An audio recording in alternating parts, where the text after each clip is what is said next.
remercier, parce que, pour être très honnête, elle a fait un effort incroyable, non pas de revenir une deuxième fois, encore que, mais de revenir au pied levé, parce que quelqu'un nous a lâchés, on avait pensé représenter Hippolyte, mais on l'a un peu appelé au secours en lui disant t'es prête pour après-demain? Elle a dit oui. Il n'y a pas de problème, il n'y a aucun problème. Donc d'abord la remercier pour ça, et puis surtout voilà, pour dire que nous on est incroyablement fiers de montrer une deuxième fois Hippolyte. La première fois c'est toujours simple, c'est toujours évident, en tout cas pour nous c'était la découverte d'une œuvre, d'une façon de travailler, de multiples univers.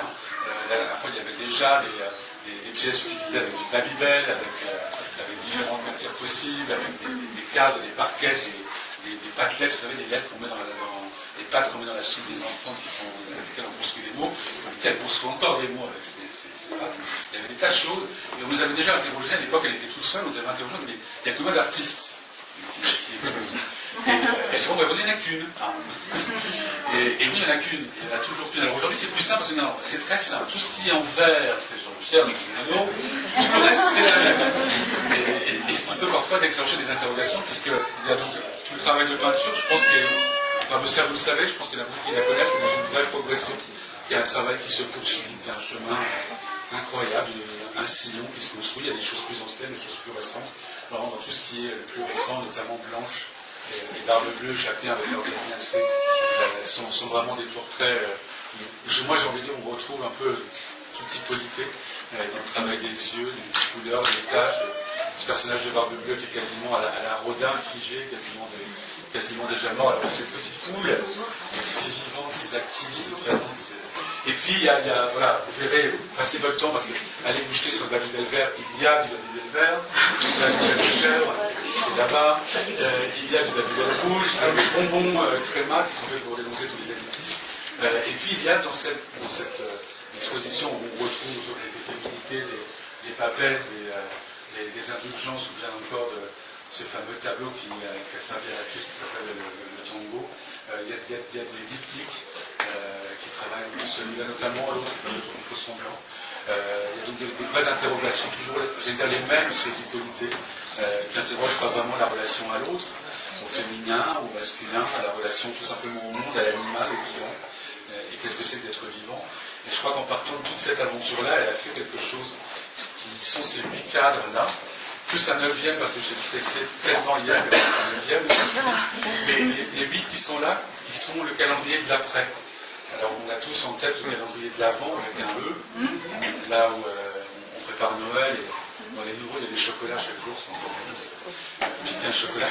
Et voilà qu'Hippolyte, elle a créé ce calendrier de l'après, elle est en train de construire ce calendrier de l'après.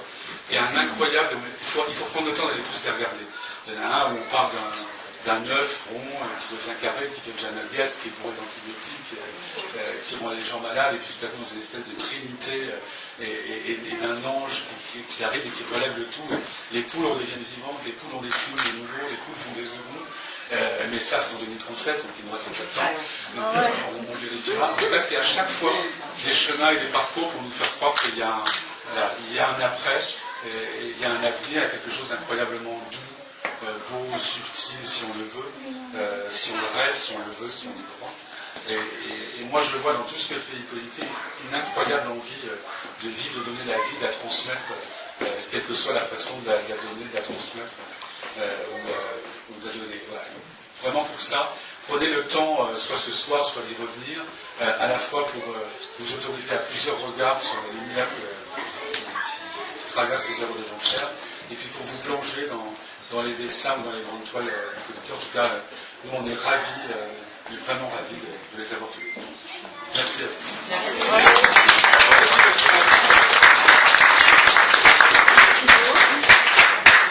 Qui ne parle pas les artistes. Allez, vas-y. Allez. Allez, Jean-Pierre. Vous posez la question, s'il vous plaît. Il n'y a pas besoin de poser une question. Hippolyte, une question pour Jean-Pierre.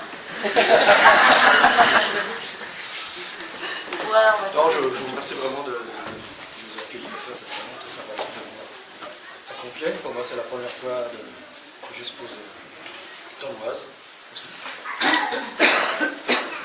C'est un peu ce que je sais faire. c'est vrai que j'ai appris, disons, travailler le verre depuis 6 ans. J'en suis venu à travailler le verre parce que ça m'intéresse beaucoup au vitraux. Et j'aimerais, disons, les lumières colorées qu'il y avait sur le sol, sur les murs. Pour moi, c'était mystérieux. Et donc, je travaillais d'abord en peinture. Et je me disais, comment travailler dans la transparence, et cette transparence, disons, faire des projections de lumière. Pour moi, l'univers, ça a été... Il n'y avait pas que cette peintre. D'accord. On rencontre aussi dans mes œuvres, disons, beaucoup de peinture,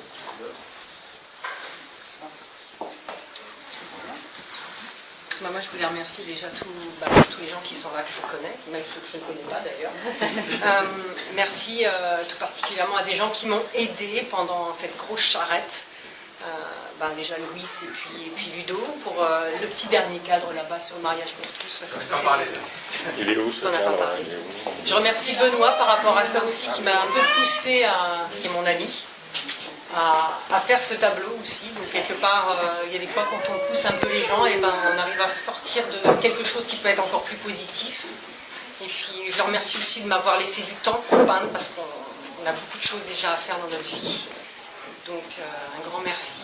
Je remercie Virginie pour toute la scénographie qui nous a aidés. Je remercie Peggy, Mathilde, Camille. Camille, elle est là, dans plein milieu. Voilà, pour l'élaboration, parce que je vais faire une expo à Lille avec lui, en partenariat, pendant 1 an sur Lille. Donc voilà, merci à tous, merci. Et puis si vous avez des questions, belle vie à tous et belle prise de conscience à tous. C'est surtout à essayer toutes les vagues. Prétendante de Barbe Bleue, là, c'est pour ouvrir les portes de choses très positives. Voilà.